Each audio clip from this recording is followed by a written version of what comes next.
이방 땅으로 가라고 하셔서 엘리야가 길을 떠났죠. 줄임배와 고된 걸음을 이끌어서 도착한 곳에 먹고 살아갈 방법이 없어서 이제 마지막 한 끼 먹고 죽으려고 결정한 한 과부가 기다리고 있었습니다. 광야를 지나서 만난 것은 아무 소망 없는 과부였습니다.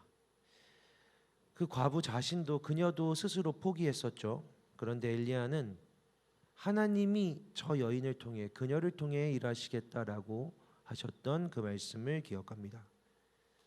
엘리야는 그녀에게 하나님의 계획이 있음을 생각했습니다. 그래서 그녀의 지금 현실과 상관없이 하나님이 이렇게 일하실 것이다라고 하나님의 계획을, 하나님 주신 마음을 전했습니다.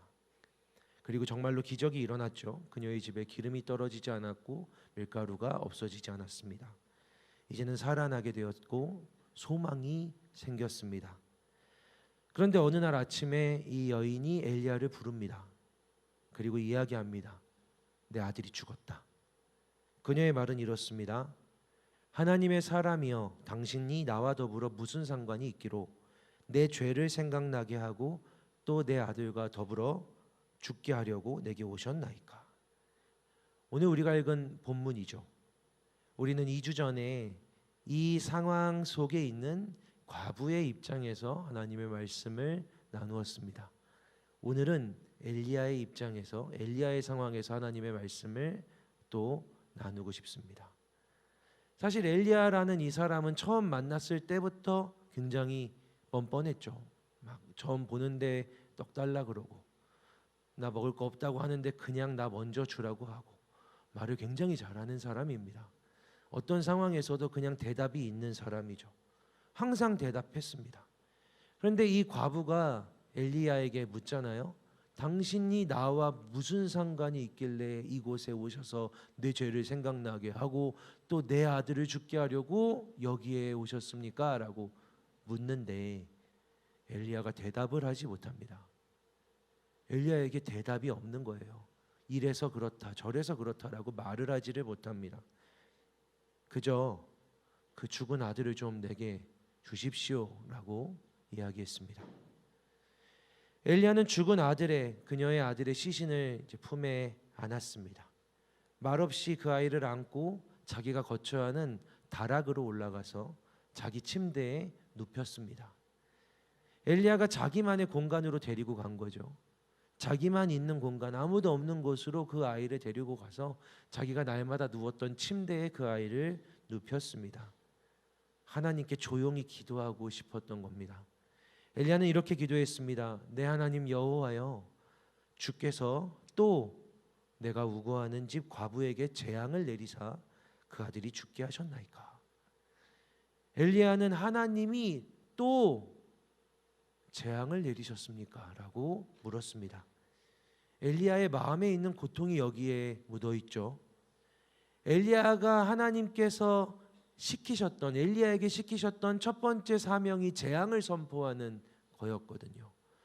자기의 땅, 자기 백성 이스라엘에 가서 내가 다시 하나님의 말씀을 전할 때까지 이 땅에는 비가 내리지 않을 것이다. 이 말을 하는 게 엘리야의 첫 번째 사명이었습니다. 그리고 정말로 그 고향 땅 이스라엘의 자기 백성들에게, 자기 동족들에게 비가 내리지 않았던 겁니다. 재앙이죠.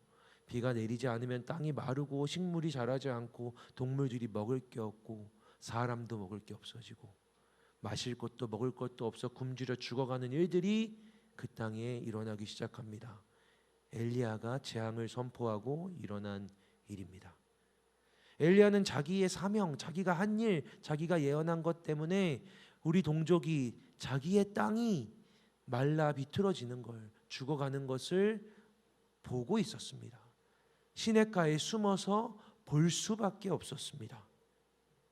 괴로워했죠. 어느 날 여기에도 먹을 것이 없으니 하나님이 일어나 이방 땅으로 가라. 내가 과부에게 너를 먹여주게 하겠다 하셨습니다. 건너와 과부의 집에 머물게 되었는데 거기서 그녀의 아들이 이러고 죽겠다라고 했는데 하나님이 일하셔서 기적이 일어나서, 말도 안 되는 기적이 일어나서 기름이 사라지지 않고 밀가루가 없어지지 않는 그녀의 집에 이제 먹을 걱정이 없어진 그런 기적이 일어난 겁니다. 엘리야에게 보람이 있지 않았을까요? 처음으로 하나님의 일을 하게 되면서 처음으로 살아난 겁니다. 사람들이 처음으로 좋은 일이 생긴 겁니다. 생명이 살아난 겁니다. 소망을 전해본 겁니다.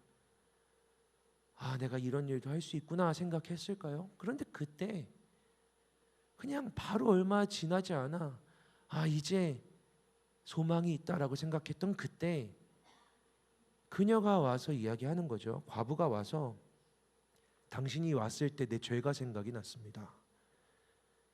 당신은 내 아들을 죽게 하려고 오신 거죠. 아들이 죽었는데 죄가 생각났다라는 말은 이상하지만 엘리야는 그녀의 말에 동의했습니다. 이 일이 우연히 일어난 일이 아니라고 엘리야가 말하지 않습니다. 아니 그냥 병들어 죽은 걸 수도 있잖아요. 이 동네 이 지역의 전염병 아닙니까? 왜 하나님이 재앙을 내리셨다라고 합니까? 라고 묻지 않습니다.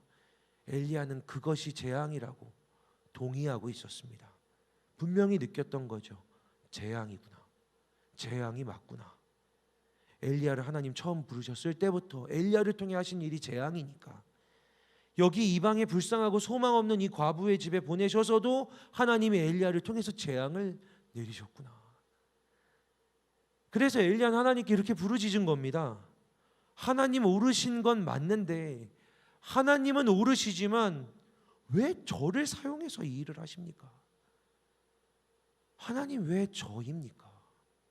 하나님이 또 내가 거하는 집까지 내가 그들에게 찾아가게 하셔서 내가 지켜야 할 사람들에게 또 재앙을 내리고 이제는 죽게 하셨습니까? 엘리야의 기도지만 원망이고 절규죠. 어쩌면 엘리야는 묻고 싶었을 겁니다. 그 사람들은 가만히 두었어도 죽었을 사람들이잖아요. 엘리야가 거기에 가지 않았어도 그냥 그 시간대에 마지막 한 끼 먹고 아들도 죽었을 거고 과부도 죽었을 겁니다. 엘리야가 안 갔어도 죽었을 사람인데 하나님 내가 안 갔어도 저들은 죽었을 사람들인데 하나님 나를 왜 거기에 보내셔서 하나님 내가 왜 저들에게 죽음을 전하게 하십니까? 하나님 왜 이 땅에 죽음을 재앙을 나를 통해 일으키십니까? 엘리야는 하나님께 외쳤던 겁니다. 이게 맞냐고 물었던 겁니다. 그녀는 이방 여인이에요. 하나님의 손이 원래 닿지 않았던 데라고요. 하나님이 원래 이스라엘 사람들하고 일하지 이방인들하고 일 안 하셨단 말이에요. 이스라엘 사람들은 원수와 대적으로 여기던 사람들입니다. 원수예요. 대적이에요. 전쟁하는 그 나라란 말이죠. 유대인들은 개처럼 여겼대요. 이방인들을. 가까이 닿으면 부정해진다라고 생각했어요. 그런데 그 이방의 과부에 하나님이 굳이 보내신 거죠. 그 이방 땅으로 그녀에게 그 과부에게 하나님이 굳이 보내셔서 그 집에서 굳이 살라고 하시고 그녀를 통해 굳이 먹이셨는데 거기서 또 재앙을 일으키셨다. 하나님 왜 이렇게까지 하십니까? 왜 하나님의 잔인하고 무서운 칼을 왜 꼭 나를 통해 휘두르십니까? 그리고 무슨 생각이 들었는지 엘리야가 이렇게 절규하고서는 아이의 죽은 시체에 아이가 죽은 그 시체를 자기 침상에 눕혔잖아요. 거기에 엎드려서 아이가 이렇게 누워 있으면 죽은 그 시체의 몸을 이렇게 엎드려서 포개어서 마치 내 침대에 누운 이 시신에 나도 그냥 그렇게 엎어지는 것처럼 그게 나인 것처럼 이 시선에 자기 몸을 겹치고서는 하나님께 이렇게 부르짖습니다. 3번을 외쳤대요. 내 하나님 여호와여 원하건대 이 아이의 혼으로 몸으로 돌아오게 하옵소서. 내 하나님 여호와여 원하건대 이 아이의 혼으로 그 아이의 몸에 돌아오게 하옵소서라고. 이건 기도가 아니죠. 하나님 도와주세요라고 말하는 게 아닙니다. 이건 강력한 요청이에요. 하나님이 원하시는 일을 이루시라는 게 아니에요. 하나님 제가 원합니다. 하나님이 원하셔서 이 아이를 죽이셨을지 모르겠는데 하나님 저는 원합니다. 살려주세요. 하나님 살려내세요. 하나님 살려주세요라고 그 아이의 몸에 자기 몸을 대고 붙여서 외친 겁니다. 3번을 부르짖었더니 하나님이 엘리야의 소리를 들으셨대요. 그리고 엘리야의 요청대로 아이의 혼이 아이의 몸으로 돌아왔다라고 성경이 기록하고 있습니다. 사랑하는 여러분, 이런 하나님이 좀 이상하게 느껴지지는 않습니까? 전 이상하더라고요. 이상하다, 우리 하나님 왜 그러실까? 여러분의 삶에는 이런 일들이 없나요? 문제를 주시고 해결하시는 하나님, 그냥 편하게 살게 하시면 되는데 어려움을 주시고 해결하시는 하나님, 고통과 아픔을 겪게 하시고 낫게 하시는 하나님, 절망을 꼭 지나가서 소망을 품게 하시는 하나님. 그냥 좀 편하게 살고 싶은데 하나님, 좀 편하게, 하나님 좀 문제 없이 살면 안 됩니까? 하나님, 그래도 전 감사할 수 있어요. 하나님, 자꾸 이렇게 어려운 일들을 굳이 허락하시고 거기서 건져내십니까? 여러분에겐 그런 질문이 없나요? 감사함보다는 때로는 너무했다라는 생각이 들 때가 있습니다. 연약한 우리 인간을 가지고 힘을 과시하시나, 하나님 무력 과시하시는 건가라는 생각이 들 때가 있습니다.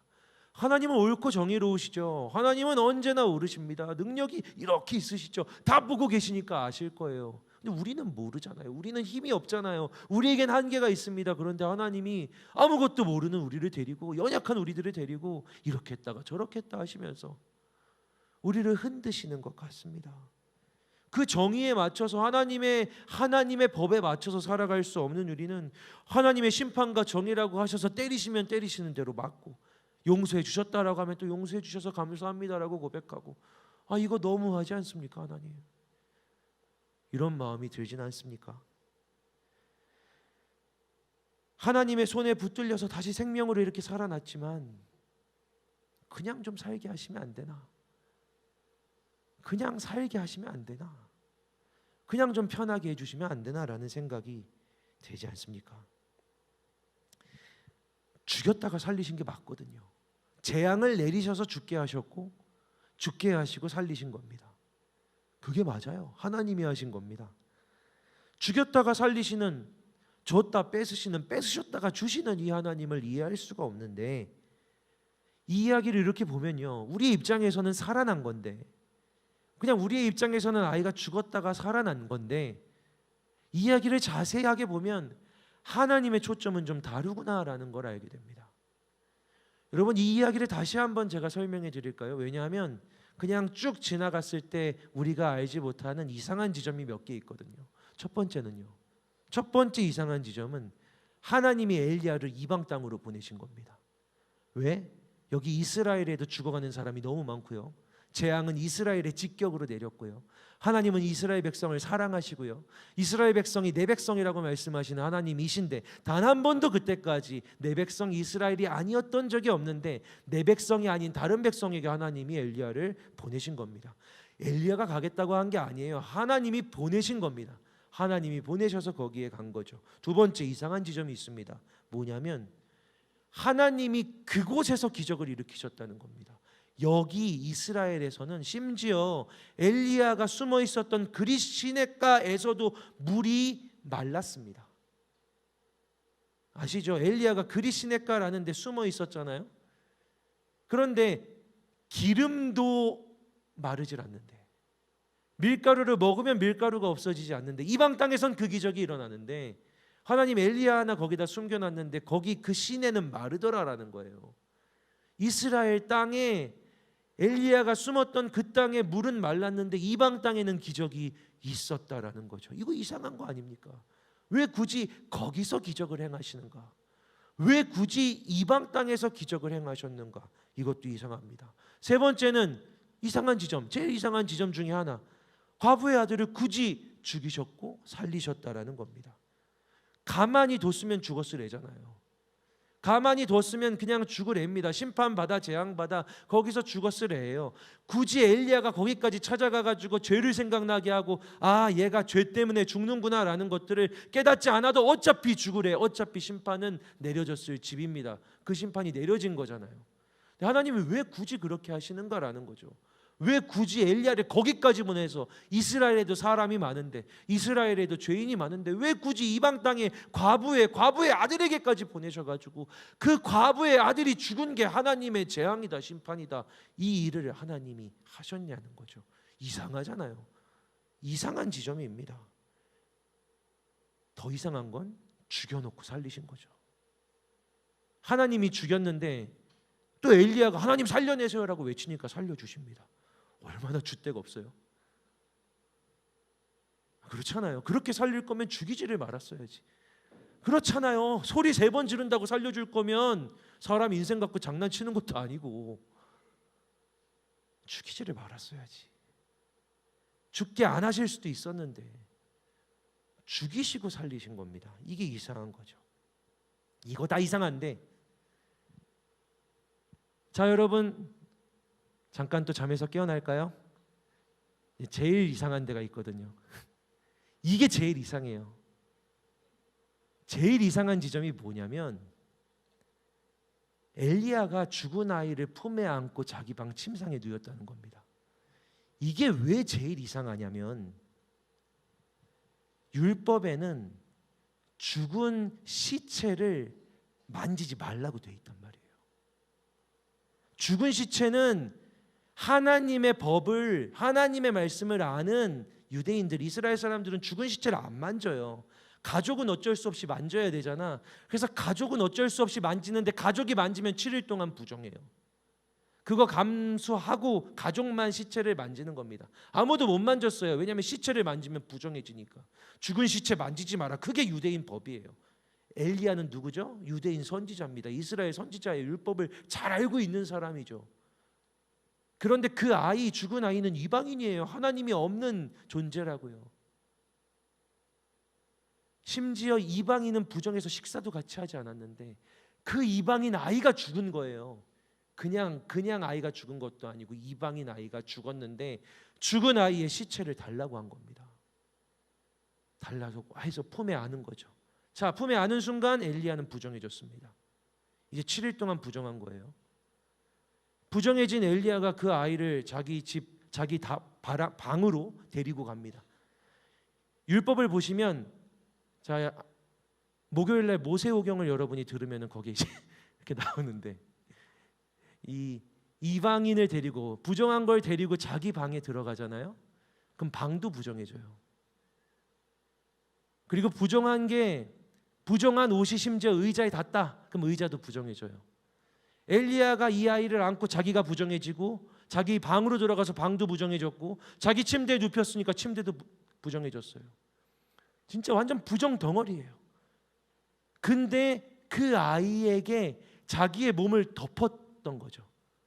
자기를 그냥 덮었어요.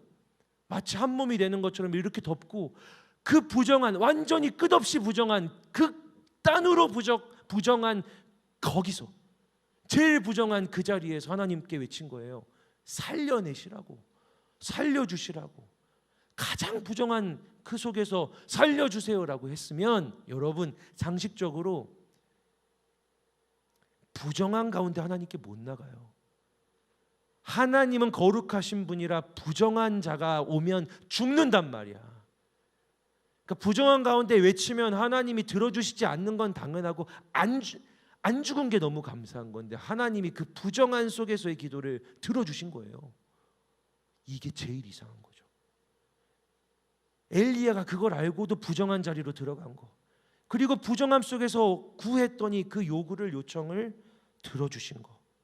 이게 진짜로 이상한 겁니다. 이게 진짜로 이상한 거예요. 여러분 지난주에 요나서의 말씀을 봤습니다. 그죠? 지난주에 요나서의 3장 말씀을 봤는데 요나서에서 요나가 니느웨로 가서 하나님의 심판을 전하잖아요. 3일을 걸어야지만 다 돌아볼 수 있는 니느웨라는 성 하루 동안 지나가가지고 대충 한 거죠. 그냥 막 외친 겁니다. 여기 심판이 있을 거라고. 하나님이 여기 심판해서 다 죽는다고 멸망한다고. 근데 니느웨 전체가 회개해요. 심지어 동식물까지 다 회개한대요. 동물들이 어떻게 알아들었는지 몰라. 막 걔네들이 회개를 했대. 요나가 너무 화가 났어요. 왜냐하면 하나님이 심판하시겠다라고 하셔놓고 자기 뜻을 돌이켜 구원하실 걸 요나는 알고 있었거든요.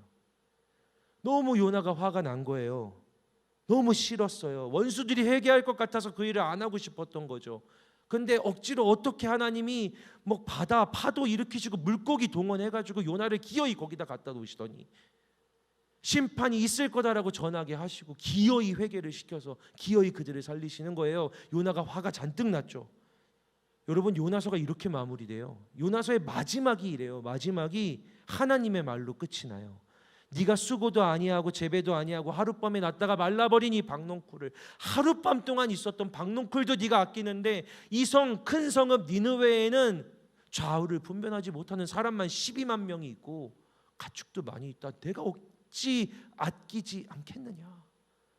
요나야, 내가 이들을, 너는 박농쿨 하나도 아끼는데 요나야, 내가 어떻게 이들을 아끼지 않겠느냐라고 하나님이 하나님의 마음을 이렇게 외치시고 요나서가 끝이 난다고요. 이게 하나님의 마음이죠. 여러분, 이게 요나서의 최종적인 이야기예요. 최종적으로 하나님이 원하시는 이야기의 끝이죠.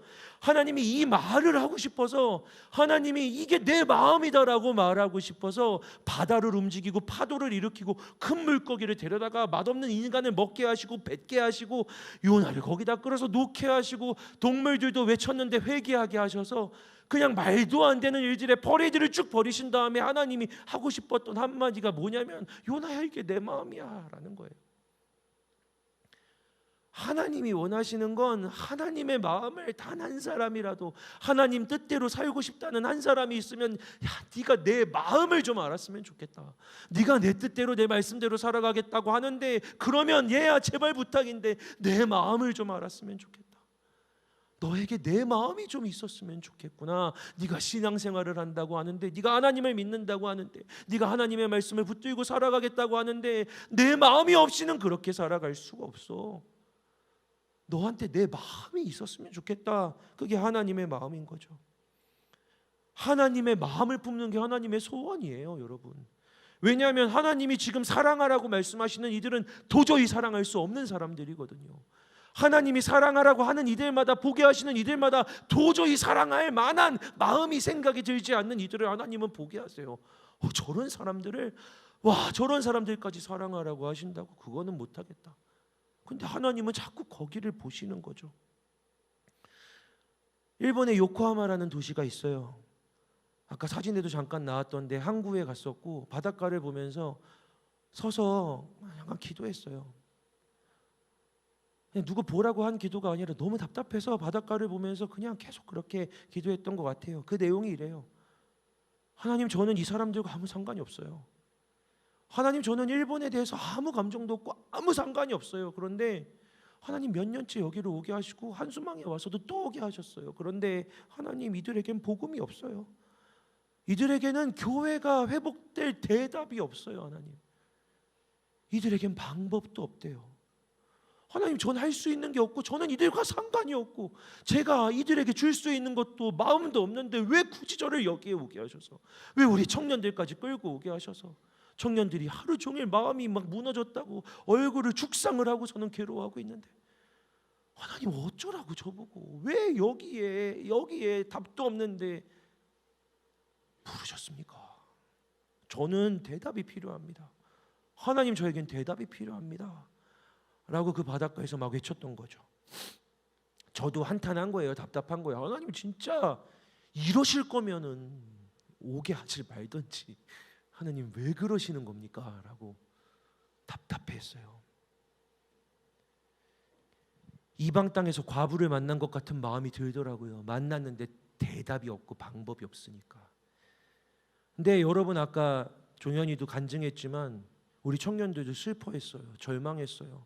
막 기대하고 들뜬 마음으로 왔는데 첫날 막 진짜 막 박살이 나니까 막 만나는 목사님이, 여러분, 저는 김동주 목사는 여러분이 뭐 물어보면 대답 잘해 주잖아요. 저는 대답을 못 하지 않아요. 저는 뭘 물어봐도 대답을 해줘요. 대부분의 목사님들은 그래. 한국 목사님들은 대답 보시에요. 딱 물어보면 말을 하면서 생각을 해서 대답을 해내준다니까. 아까도 한 청년이 그 성경 갖고 뭐 물어봤는데 딱 물어보는데 생각이 안 나는 거예요. 그 말이 참 안 나와. 야, 미안하다, 모르겠다, 생각이 안 난다. 야 잠깐 있어봐 하면서 말씀을 읽으면서 막 그 말씀을 하다가 생각이 났어요. 그래가지고 대답을 해주죠. 대답을 하는 목사들이에요, 한국의 목사들은. 근데 저희가 만난 그 일본의 목사님은 일본 기독교에서도 되게 영향력 있는 분이에요. 도쿄의 중심지에 큰 교회를 갖고 계신 목사님이죠. 그래서 물어본 거예요. 저 정도 되는 분이니까 일본 청년은 몇 명이 있습니까? 일본 기독 청년은 몇 명이에요? 일본 청년들을 위해서 한수망 청년교회가 어떤 기도를 준비하면 될까요? 저희가 어떤 마음을 품고 돌아갔다가 다시 오면 될까요? 라고 물어봤어요. 당연히 대답이 나올 줄 알았죠. 저한테 물어봐도 대본에 나오는데 여기 한수망 청년교회만 있어도 한국교회 기독교 청년 인구가 3%라는 것도 알고 우리에게 아무 대응과 방법이 없다라는 것도 알지만 우리가 이런 것들을 하고 있고 뭐 해가지고 우리는 잘 될 수 있습니다라는 말이 제게는 준비되어 있단 말이에요. 그러니까 그분도 하실 줄 알았지. 그래서 물어봤죠. 근데 그 목사님이 그러신 거예요. 방법이 없습니다. 어떻게 해야 될지 모르겠는데 제가 묻고 싶습니다. 농담인 줄 알았어요. 웃고 있길래. 그분이 원래 웃상이시거든요. 근데 그게 끝이었어요. 제 마음이 무너지더라고요. 내가 목회자라 나만 무너진 줄 알았는데 같이 있는 애들이 다 무너진 거예요. 밤에 어땠냐고 물어보는데 밤에 기도하면서 애들이 다 무너졌대요. 힘들대요. 그리고 그 다음날 요코하마에서 그렇게 투덜거린 다음에 저녁에 한 집회를 간 거죠. 기대를 1도 안 했어요. 진짜 뻥아치고 1의 기대도 없었어요. 그래서 가는 청년들한테 거기 가봐야 그렇게, 근데 대단한 건 기대하지 마라. 거기 공간이 정말 여기에 6분의 1 만한 공간인데 거기에 의자 한 30개 놓여 있는 거 보니까 뻔하다. 가가지고 대충 찬양할 것 같은데 그래도 너무 실망하지 말고 우리 인원이나 거기 인원이나 크게 차이 없을 테니까 가가지고 우리가 열심히 하자. 진짜 이렇게 얘기했잖아요, 그죠? 이렇게 얘기했단 말이에요. 이 생각으로 갔어요. 근데 여러분 엘리베이터 문이 이렇게 열리는데 무슨 클럽인 줄 알았어요. 엘리베이터 문이 열리는데 갑자기 웬 일본 여자들이 날 찾아와가지고 What's your name? 제가 또 영어 울렁증 있어가지고 대답 잘 못하고 저기서는 막 찬양 소리가 나고 있고 시끌벅적한 거예요. 저한테 막 이름 막 김동주 이렇게 딱 붙여주고 거기 딱 들어갔는데 거기에 150명 정도 되는 일본 청년들이 찬양을 하고 있는 거예요. 공간을 가득 채워. 공간에서 찬양이 꽉 찬 소리가 너무 들리는 그런 찬양이 거기 있었던 거죠. 와, 그래서 제가 얼마나 화가 났는지, 감사의 고백이 아니라 그 딱 첫 순간에 하나님, 제가 이렇게 기도했어요. 하나님 진짜 이러실 줄 알았습니다. 하나님이 또 이러십니다. 결국은 이렇게 하실 거면서 하루 종일 2박 3일인데 70%의 마음을 하나님이 박살을 내시더니 마지막 밤에 이렇게 풀어주신다고요. 하나님 너무합니다. 진짜 못됐습니다. 투덜거렸어요. 저는 사실 하나님 못됐다 막 했다. 근데 그 밤에 기도하는데 문득 이상한 거예요. 여러분 여기서 오늘 막 간증하고 막 우리 영상에서 막 다 죽어가는 목소리로 막 나레이션 나오고 하는데 여러분 이상하지 않았어요? 왜 저렇게까지? 이상하지 않나요? 제가 너무 이상한 거예요. 밤에 기도를 하는데 한국 기독교는 3%인데 뭐 그렇게 차이가 있다고. 한국 기독교 청년들은 3%밖에 안 되는데 우리 교회나 사람이 이렇게 많지. 저기 어디 조그만 교회 가면은 진짜 청년부 다 없어지고 있고 청년들 없어요. 여러분 회사 가보세요. 가서 예수 믿냐고 물어보면 믿는다고 대답한 사람 몇 명이나 돼요. 학교에 가서 클래스에 과에 예수 믿는 사람 몇 명이나 돼요. 대학생 중에선 1%라던데 많아요? 주변에 예수 믿는 사람? 여기서 막 찬양하고 싶으면 사무실에서 문득 막 찬양하면 저쪽에서 화음 붙여가지고 막 찬양들이 같이 나오나요? 뮤지컬처럼? 막 감동적인 그런 장면들이 있어요? 없잖아요. 대한민국도 그래요. 대한민국도 그래요. 여러분 아무도 안 슬프잖아. 대한민국 기독교가 망해가고 있는 것도 현실이에요. 기사에 되게 많이 나오잖아요. 한국교회 무너지고 있다라고 진단 많이 해주잖아요. 고맙게도.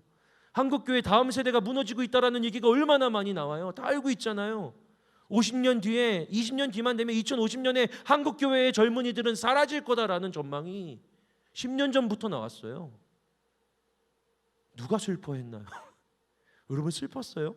그것 때문에 절망했나요? 마음이 답답해가지고 한강 고수부지에 가서 주님, 한국교회는 왜 이런 모양입니까? 라고 답답해하고 아파했던 사람 있나요? 왜 쌩 일본이야? 그것도 심지어 역사적으로 문제도 있는데. 그 일본의 교회가 무너지고 있다라는 사실 때문에 얘네들이 왜 절망했지? 갑자기 저한테 이상하게 떠오르는 거죠. 얘네들이 우리 청년교회가 박살났을 때도 이렇게 답답했을까? 그렇게 절망했을까? 마음이 와장창 무너졌다라고 표현을 하는데, 일본이 그런데 마음이 와장창 무너지는 이 일이 왜 벌어진 걸까? 진짜 이상하다. 하나님이 하셨구나. 이 절망은 하나님이 주시는 거구나. 나만 무너진 게 아니라 하나님이 이 땅을 보며 어떻게 절망하고 아파하고 계시는지를 강권적으로 스토리와 각본을 짜서 이렇게 보여주셨구나. 그래서 이 상관없는, 아니 어쩌면 미운 일본 사람들에게 우리 청년들 소원이 일본의 기독 청년 한 명만 봤으면 좋겠다가 소원이었어요. 돌아오면 350명이 여기 이렇게 있는데, 일본의 기독교인 청년 한 명만 보면 좋겠어요. 목사님, 그 마음은 누가 주셨습니까? 무슨 상관이에요? 과부도 물어봤어요. 무슨 상관이냐고. 당신이 무슨 상관이냐고. 왜 상관도 없는 여기에 와가지고 당신이 내 아들을 죽게 하냐고. 근데 너무 말도 안 되죠? 상관이 없는 게 맞는데 엘리야가 그 아이를 안고 울었다니까. 엘리야가 그 아이를 안고 자기 방으로 가서 자기 침대에 눕히고 그 아이 몸에 엎드려져서 내가 죽은 것처럼 하나님한테 외쳤다니까.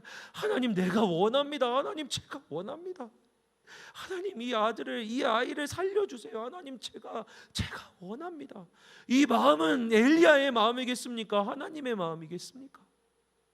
여러분, 그 이방 땅에 엘리야를 굳이 보내셔서 엘리야가 그 아이를 두고 아이의 몸에 엎드려져서 하나님, 이 아이를 살려주세요라고 외치게 한 건 그 엘리야의 선함이겠습니까? 엘리야의 오지랖이겠습니까? 아니면 하나님의 마음이었겠습니까? 하나님은 그 일을 하고 싶으셨던 거예요. 하나님은 엘리야를 굳이 이방 땅으로 보내신 거예요. 왜냐하면 하나님의 마음을 알려주시려고. 엘리야가 이 하나님의 마음을 품고 하게 된 일이 뭔지 아십니까? 여러분, 다시 이스라엘 땅으로 돌아온 거죠. 그제서야 이스라엘 땅으로 돌아와 회복될 거라고, 이스라엘 땅에 다시 비가 내릴 거라고, 하나님이 여러분들을 통치하실 거라고 엘리야가 선포하기 시작합니다. 이방 땅으로 보내시는 이유, 너희 동족들을 살릴 하나님의 마음은 거기서 주어질 수 있으니까. 일본 땅에 가서 막 그 청년들 보면서 마음 아픈 이상한 걸 경험하고 청년교회 와서 예배를 하는데, 여러분을 보는데 왜 이렇게 마음이 아파요? 찬양을 하는데 왜 이렇게 마음이 아플까요? 같이 예배하는데 왜 이렇게 마음이 아플까요? 여러분 다 예배 잘 드리는 것 같은데, 주일 이 낮 시간에 여기 와가지고 1시간 반, 1시간 40분, 1시간 50분 목사님 설교도 길게 하는데 막 예배 열심히 이렇게 드리고 있는데, 신앙생활 잘하는데 왜 이렇게 마음이 아플까요? 왜 이렇게 우리의 예배가 아플까요?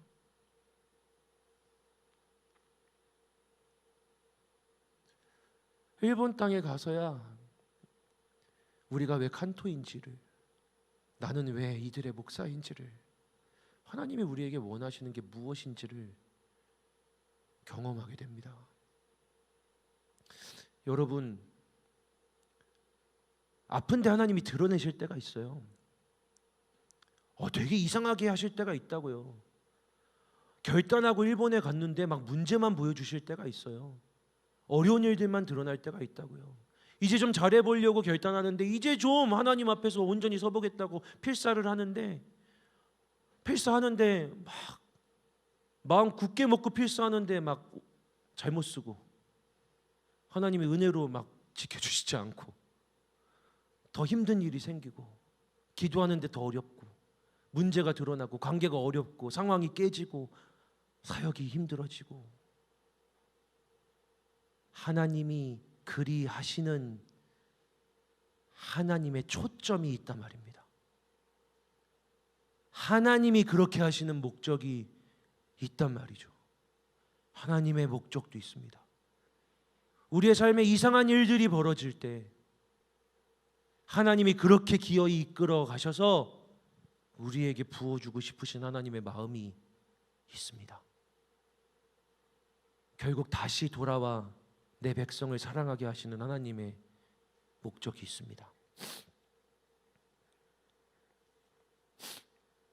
제 딸이 이렇게 묻더라고요. 하나님은 왜 예수님을 죽게 하셔서 우리를 살리셔서 그냥 살리실 수도 있었을 텐데. 별 생각 없이 대답했습니다. 예수님이 죽고 다시 살아나셔야 하나님이 우리를 얼마나 사랑하시는지 우리가 알잖아.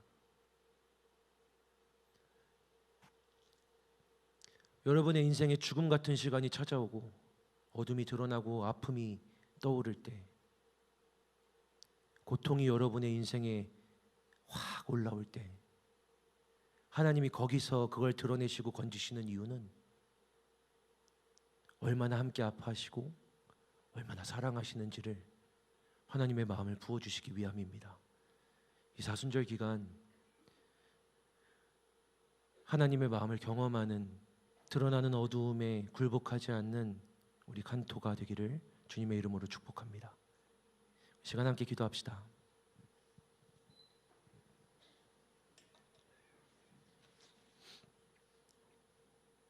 하나님,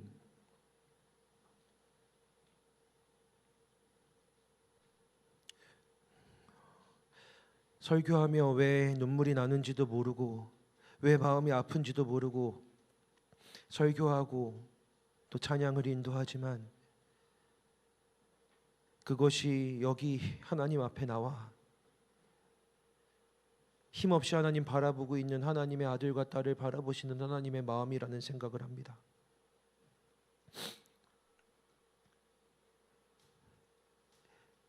어려운 시간을 살아가는 청년들을 바라보시는 아버지 하나님의 마음이 여기 오늘 예배하는 사랑하는 청년들에게 부어져서 하나님의 마음을 가까이 경험하는, 때로는 아픔도 어려움도 드러내시지만 반드시 치유하시는 그 하나님의 친밀한 역사를 경험하는 예배, 기도 되게 하여 주시옵소서.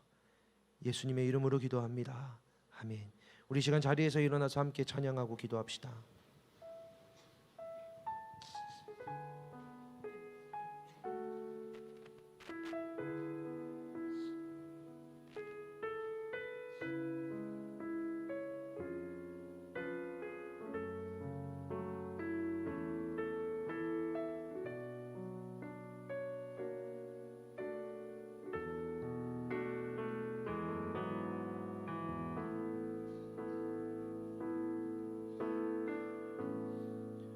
하나님의 빛 앞에서,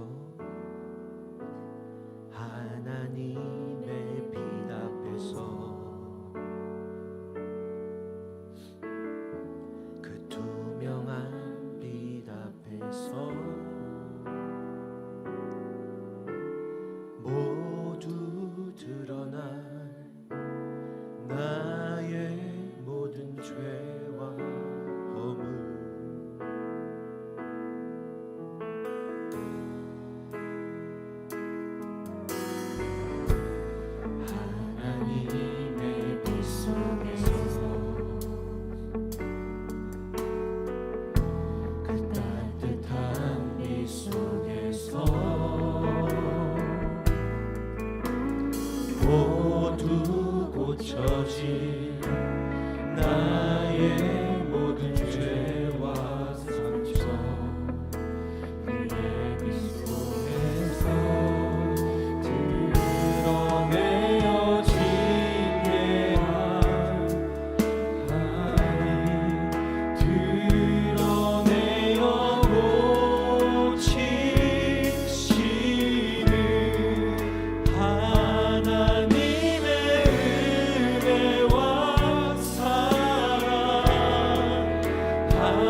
징계하니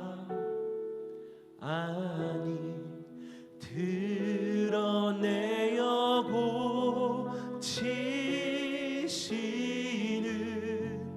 하나님의 은혜와 사랑, 하나님의 빛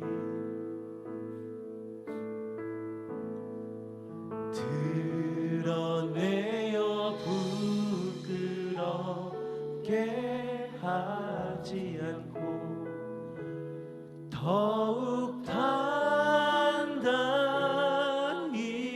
만들 은혜와 사랑 전하게 할 하나님 그 빛. 우리 시간 여러분 가장 편한 자세를 좀 취하고 기도합시다. 여러분 그런 거 좀 겁날 수 있습니다. 하나님이 드러내시면 옆 사람이 들으면 어떡하지? 하나님이 막 드러내셨을 때 이것 때문에 어떠한 일들이 생기면 어떡하지? 근데 여러분 사람 말고요, 하나님 앞에서 드러내시는 겁니다. 그 누구보다 은밀하신 하나님께서 여러분이 하나님께 드러내어 올려드리는, 하나님이 드러내신 그 일들을 징계하기 위함이 아니라 고쳐주시려고. 하나님이 드러내시는 이유는 부끄럽게 하려고가 아니라, 쪽팔리게 하려고, 수치스럽게 하려고가 아니라, 드러내시는 이유는 더 단단하게 만들어 주시려고, 정말 하나님을 경험하게 해주시려고 우리 하나님이 빛 비춰주십니다. 여러분 따뜻한 빛입니다. 여러분을 사랑하는 빛입니다. 크게 소리내어 기도하지 않아도 좋지만 여러분 이렇게 눈을 감고 기도합시다. 하나님, 제게 그 하나님의 빛을 비춰주셔서 기도하는 제게 하나님 떠오르게 하시는 일들이 그냥 생각나는 게 아니라 하나님이 떠오르게 하신 것이라고 고백하고, 우리 하나님이 그 일을 고쳐주시고, 우리 하나님이 그 일을 통해 부끄러움이 아니라 더 단단히 만들어 주시겠다고 하신 하나님, 오늘 빛으로 행하시겠다고 하신 그 약속을 우리에게 이루어 주시옵소서. 우리 시간 함께 하나님 제게 빛 비춰주세요라고 같이 기도하며 나아갑시다. 기도하겠습니다. 하나님 아버지 기도합니다. 하나님 아버지 사랑하는 청년들을 위해서, 하나님 아버지 또 저 자신을 위해서도 기도합니다. 하나님 아버지 오늘 이 시간 주님 앞에 이렇게 나와 있습니다. 하나님 아버지 정말로 하나님께서 우리들을 부르셨고, 하나님께서 우리들을 하나님의 능력과 선하심으로 여기서 있게 하십니다. 하나님이 드러내심을 봅니다. 우리 하나님이 빛을 비춰주셔서 떠오르게 하시는 일들이 있습니다. 생각나게 하시는 일들이 있습니다. 근데 드러내시는 이유, 아프게 하시는 이유, 절망하게 하시는 이유, 고통 속에서 눈물을 흘리게 하시는 이유는 하나님 마음 알려주시려고입니다. 하나님 마음 부어주시려고입니다. 하나님 아버지 오늘 기도하는 이들이 무엇보다 그 하나님의 마음을 경험하게 하여 주옵소서.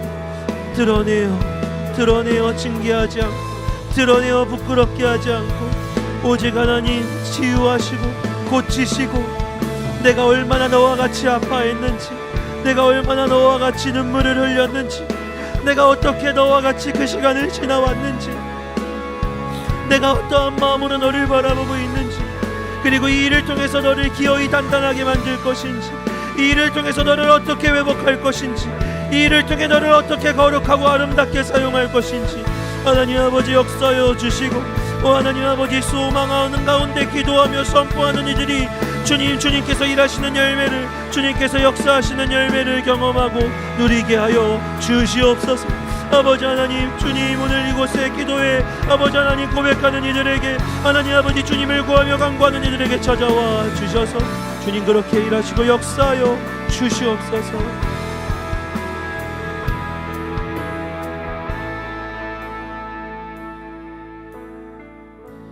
우리 딱 한 가지만 더 기도합시다. 하나님, 절망하고 있는 우리의 삶에 혹은 어두운 시간을 지나가고 있는 이들에게 왜 이렇게 아프게 하세요?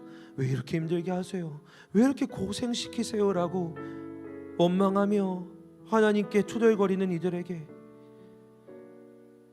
사랑해서 널 사랑하는 내 마음을 알려주려고 그 일도 지나가게 하시며 그 일을 능히 또 이겨내게 하시는 그 하나님의 마음, 우리와 함께 아파하시는, 우리의 어둠의 자리에 함께 찾아와 주시는 그 하나님의 마음, 오늘 예배하는 기도하는 가운데 우리에게 하나님의 마음 부어주세요라고 우리 시간 한 번만 더 함께 기도하겠습니다.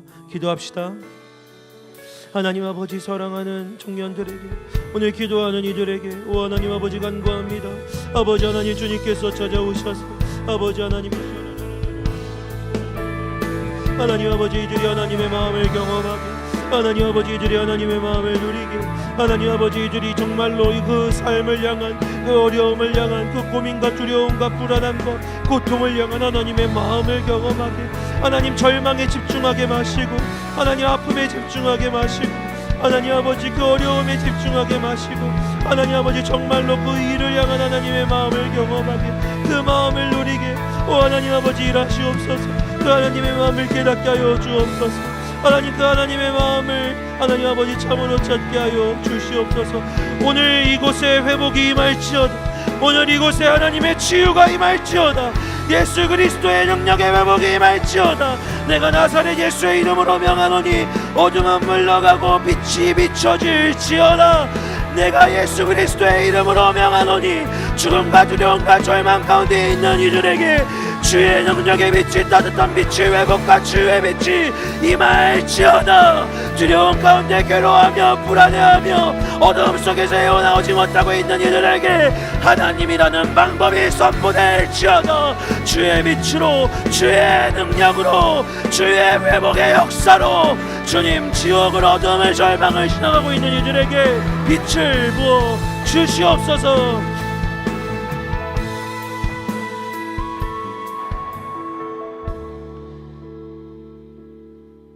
우리 하나님의 역사가, 하나님의 일이, 하나님의 빛이 비추기 시작했음을 믿음으로 고백합니다. 하나님 아버지, 그렇게 찾아오셔서 오늘 드러내신 그 일들이 하나님 앞에서 치유되게 하여 주시옵소서. 오늘 생각나게 하신 그 일을 통해 더 단단하게 만드시고 더 강건하게 만드시는 하나님의 기적을 경험하게 하여 주시옵소서. 드러내신 하나님이 완전히 승리하게 하시는 그 은혜를 선포하게 하여 주시옵소서. 예수 그리스도의 이름으로 기도합니다. 아멘. 우리 하나님께 영광의 박수 올려드립시다. 아멘.